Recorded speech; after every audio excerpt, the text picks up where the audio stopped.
ஓம் சாய்நாத். சாய்நாத் எல்லாருக்கும் வணக்கம். இப்போ நீங்கள் வீடியோவில் பார்த்துக்கிட்டு இருக்கீங்களே, இந்த இடம் எங்கே இருக்குதுன்னு பார்த்தீங்கன்னா, நம்ம கோப்பர்காவில் இருக்கிற தத்தாத்திரேயர் கோவிலுக்கு வந்திருக்கோங்க. இந்த கோவிலை பற்றி நம்மளுடைய யூடியூப்பில் நிறைய நேரத்தில் நிறைய லைவில் ரொம்ப டீட்டெயிலாக சொல்லியிருக்கோம். நான் சின்னதாக ஒரு நோட்ஸ் மட்டும் கொடுக்குறேங்க.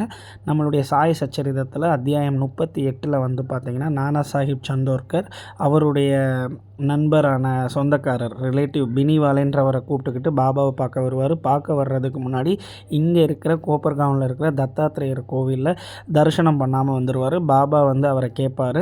அதுக்கடுத்து அவர் வந்து இங்கே வந்து கோதாவரி ஸ்நானம் பண்ணிக்கிட்டு இருக்கும்போது ஒரு முள்ளு குத்தும். அந்த கோவில் தான் இது. இந்த கோவிலை பற்றி ரொம்ப டீட்டெயிலாக சொன்னதுனால நான் வந்து திரும்பவும் அந்த கதையை நான் உங்ககிட்ட சொல்லலை. நம்மளுடைய பழைய வீடியோஸை பாருங்கள், அதில் ரொம்ப டீட்டெயிலாக சொல்லியிருப்போம். இப்போது இந்த கோவிலுக்கு பக்கத்தில் வந்து பார்த்திங்கன்னா ஒரு சிவபெருமானுடைய கோவில் இருக்குங்க.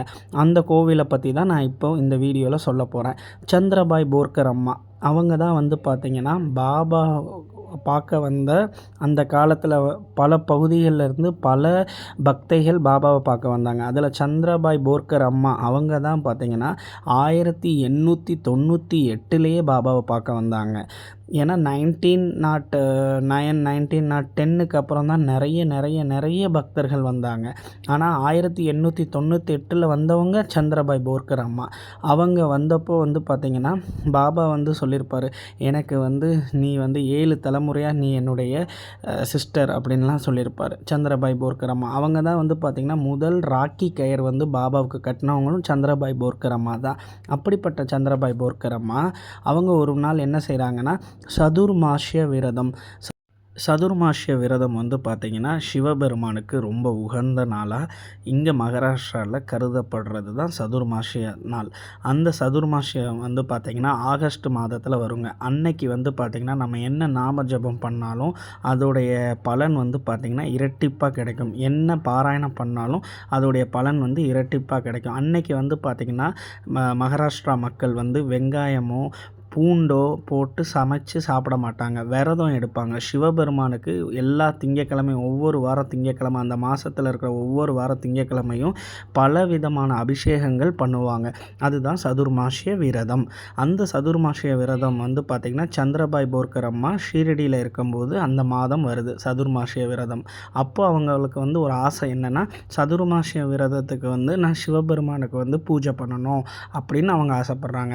அவங்க பாபாட்ட கேட்கும்போது பாபா என்ன சொல்கிறாருன்னா, நீ கோப்பர்காவுக்கு போ, அங்கே இருக்கிற சிவபெருமானுடைய ஆலயத்தை பாபா சொல்கிறாரு. பாபா சொன்ன சிவபெருமானுடைய ஆலயம் கோப்பர்கானில் சொன்ன சிவபெருமான் ஆலயம் இந்த ஆலயம்தான். இந்த ஆலயத்தில் சந்திரபாய் போர்கர் அம்மா வந்து பார்த்திங்கன்னா சதுர்மாஷ்ய விரதம் வந்து பார்த்திங்கன்னா மேற்கொள்கிறாங்க. அவங்க தினமும் பார்த்திங்கன்னா பூஜை பண்ணுறது, ருத்ர ஹோமம், அபிஷேகங்கள் இதெல்லாம் பண்ணிக்கிட்டு இருக்காங்க. அப்படி பண்ணிக்கிட்டு இருக்கும்போது பார்த்திங்கன்னா அன்னைக்கு ஒரு நாள் வந்து என்ன நடக்குதுன்னா, அவங்க அந்த பூஜை பண்ணிக்கிட்டு இருக்கும்போது ஒரு ஃபக்கீர் வராருங்க. ஒரு யங் ஃபக்கீர் வராரு. அந்த யங் ஃபக்கீர் வேறு யாரும் இல்லை, நம்ம பாபா தான். அவர் வந்து ஒரு யங்காக ஒரு ஃபக்கீர் ரூபத்தில் அவர் வராரு. வந்தோடனே பார்த்திங்கன்னா அம்மா கிட்ட சந்திரபாய் போர்கர் அம்மா கிட்ட வந்து பிக்ஷ தானம் கேட்குறாரு. அம்மா எனக்கு சப்பாத்தியும் பூண்டு சட்னியும் கொடுமான்னு சொல்லி கேட்குறாரு. அதுக்கு அம்மா வந்து என்ன சொல்கிறாங்கன்னா சந்திரபாய் போர்கர் அம்மா, நான் வந்து சதுர்மாஷ்ய விரதத்தில் இருக்கேன். நாங்கள் இந்த விரத காலத்தில் வந்து ஆனியனோ அது மட்டும் இல்லாமல் பூண்டு இதெல்லாம் போட்டு சாப்பிட மாட்டோம். நான் இந்த ஊருக்காரவங்க இல்லை, என்னுடைய ஊர் வந்து பாம்பே பக்கத்தில் விலேபார்லேன்ற இடத்துல தான் இருக்குது. அப்படி இருக்கும்போது நான் இங்கே வந்து சதுர்மாஷ்ய விரதத்துக்கு வந்தேன், என்கிட்ட என்ன இருக்குது அப்படின்னு அவங்க சொல்லிடுவாங்க. சொன்னோடனேவும் அந்த ஃபக்கீர் நம்ம பாபாவும் கிளம்பி போயிடுவார். அதுக்கடுத்து வந்து பார்த்திங்கன்னா அம்மாவுக்கு வந்து சந்திரபாய் போர்கர் அம்மாவுக்கு வந்து மனசில் தோணும், வந்தது பாபாவாக இருந்தால் எப்படி நம்ம வந்து தப்பு பண்ணிட்டோமோ அப்படின்னு சொல்லி அவங்களுடைய உள் உணர்வு வந்து பார்த்திங்கன்னா ரொம்ப பாதிப்படையுது.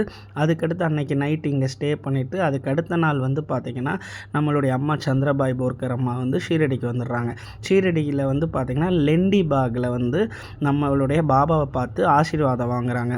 அப்போ கண் கலங்கி அழுகிறாங்க. நீங்கள் வந்ததை நான் புரிஞ்சுக்கிறல, இவ்வளோ காலகட்டங்களும் உங்கள் கூட இருந்தும் கூட உங்களை புரிஞ்சுக்கிற முடியலேன்னு சொல்லி ஃபீல் பண்ணுறாங்க.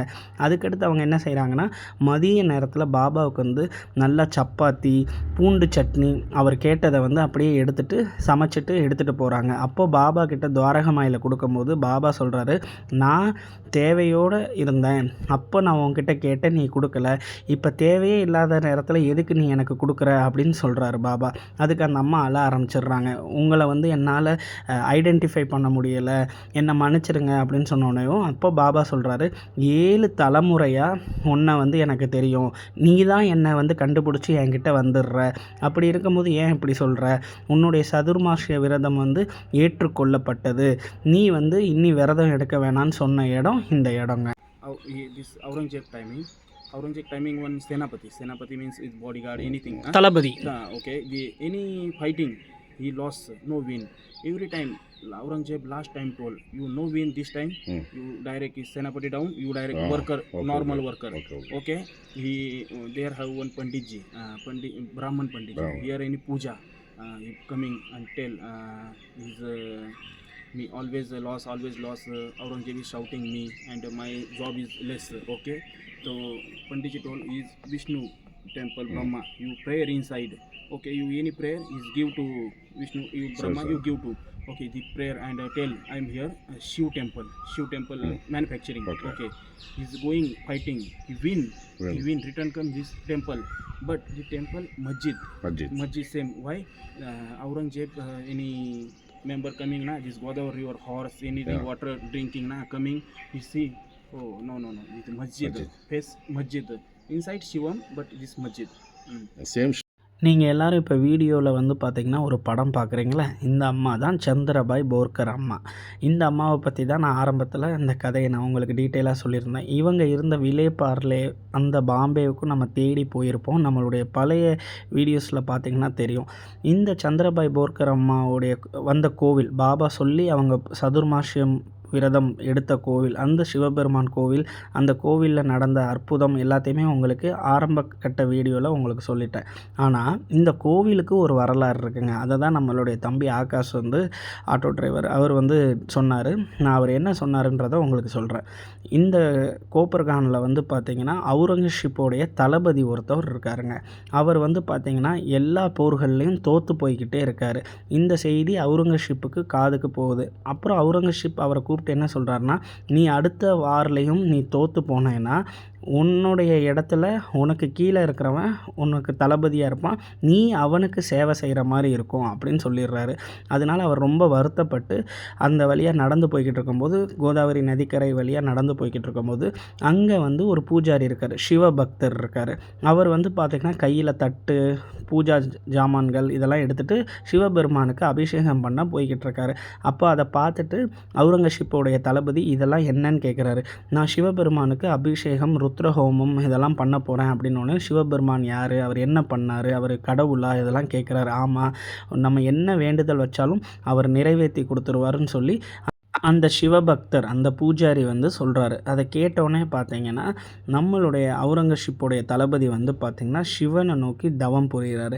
சிவபெருமான்கிட்ட வந்து வேண்டிக்கிறாரு, நான் இப்போ போக போகிற போரில் வந்து நான் ஜெயிக்கணும்னு சொல்லி கேட்குறாரு. அதே போல் ரொம்ப மனம் உருகி சிவனை நினச்சி பிரார்த்தனைலாம் பண்ணிவிட்டு அவர் வந்து போருக்கு போகிறாருங்க. அடுத்த நாள் அந்த போரில் வந்து பார்த்திங்கன்னா அவர் வந்து ஜெயிச்சிடுறாரு.